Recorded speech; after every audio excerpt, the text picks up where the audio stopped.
Every new subclass in Tasha's Cauldron of Everything has gone through a playtesting period, a few months where a draft called Unearthed Arcana would be released to the public for feedback. Some of these subclasses needed more than one revision, and had multiple iterations before their official release. But what if I told you one of these drafts existed in the public eye for only 3 days? Today, let's talk about the Love Domain. Welcome back to the Wintry Wyvern. For today's video, we're bouncing back to February 3rd, 2020, when the world was still full of hope and vigor for the new year. The news of a new Unearthed Arcana had arrived at the D&D Next Discord, quickly spreading to Reddit, Twitter, and other social media sites. However, its reveal wasn't quite the same as any others. Barely 3 weeks earlier, Wizards of the Coast released Unearthed Arcana 2020, Subclasses Part 1. Turns out some big brain reader realized if you just changed the end of that URL from Subclasses 01 to Subclasses 02, it'd bring you to an entirely separate document, not yet announced or released formally by Wizards of the Coast.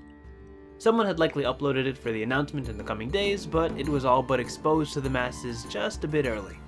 In it, we'd read about the Bardic College of Creation, the Clockwork Soul Sorcerer, and most importantly, the star of this video, the Love Domain Cleric.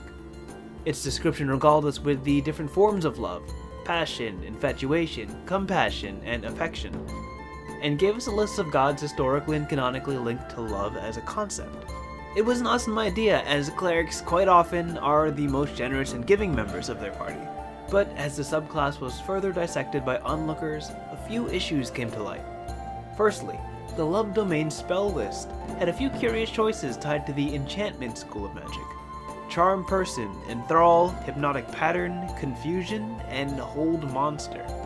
Now, some might call these thematically appropriate, tapping into the aesthetic of sudden infatuation. Others weren't afraid to label it as kind of creepy. The Cleric Domain under the banner of love, openly advocating forceful and arcane charming, was just a bit dissonant with the audience. The Love Domain further pushed this idea with its new channel divinity, Impulsive Infatuation. By overwhelming a creature with intense fleeting admiration, they raise their swords and, if I'm reading this correctly, attack their friends. Or just stand there and admire you. Of course, the all too common and socially acceptable practice of harming your friends in pursuit of love. A little too close to home, but sure, it's mechanically unique and effective, so ship it. As you might expect, this got some immediate backlash. Jeremy Crawford, lead rules designer for Wizards of the Coast, went to Twitter to assure the community that this was still in its drafting phase, and the proper document would be released soon, just in time for Valentine's Day. And sure enough, it was. On February 6th, a new document was formally released by Wizards of the Coast. In it were the 3 familiar subclasses, and as promised, there were indeed revisions to both the Clockwork Soul Sorcerer and Creation Bard. But most notably, the Love Domain Cleric had been wholly replaced by the newly branded Unity Domain Cleric in the official release. Most of the subclass was exactly the same, but it was immediately obvious what got to stay and what was removed. The first change was the list of deities, replacing almost the entire list of gods and goddesses with those less explicitly tied to love and romance. Instead of Soon, Lady of Love and Passion, we have Eldath, Goddess of Peace and Pacifism. The Greek goddess Aphrodite was replaced by Athena, Goddess of Wisdom and, strangely enough, both war and peace. The Elven deity Hanali Seleno of Love and Beauty was replaced by the Triune goddess Angaroth, who quite literally represents the union of 3 elven goddesses, one being Hanali Seleno. The next change was the list of domain spells. All 5 enchantment spells were removed and replaced with more agnostically supportive spells. Shield of Faith, Aid, Sending, Guardian of Faith, and Rary's Telepathic Bond were subbed in over the charming spells. Lastly, the channel divinity was completely scrapped and replaced with Shared Burden, which splits 1 instance of damage between you and your allies, making taking the brunt of the hit a team effort. And thus, Love Domain disappeared.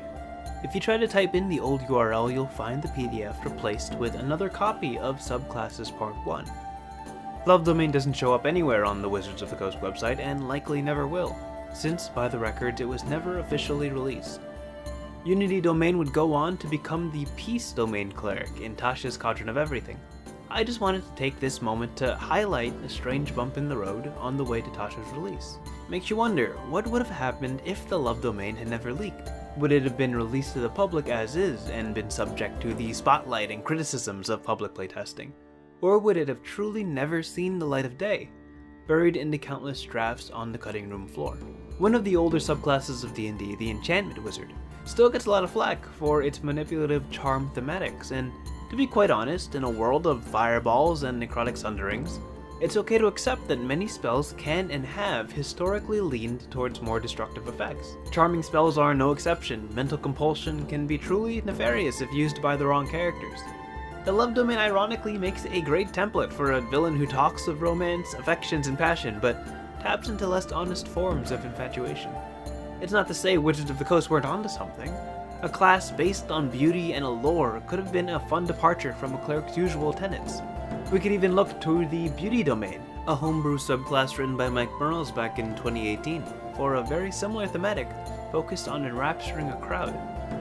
Unfortunately, taking the vast spread of ideals between infatuation and love and trying to compile them all into one subclass is a monumental task, and this time it almost ended with spells like Confusion and Hold Monster, landing under the guise of love. Wizards of the Coast had on their table the lofty goal of defining what love stands for in Dungeons & Dragons, and needless to say, it fell short of expectations. Can a concept like love really be boiled down to a single subclass with only a few spells and features? Could we ever expect a draft on a page to truly answer the eternal question, what is love anyway? So, what's your take? As I'm wrapping up this video, feel free to comment with your opinions if Wizards did the right thing by revising it prior to release, or if they jumped the gun about the feedback. This whole series is built on breaking down how feedback and playtesting transforms the old material into something hopefully more people can enjoy. Anyway, like, comment, subscribe, may your passions always be unfettered, your URLs always properly hidden, and above all, stay frosty.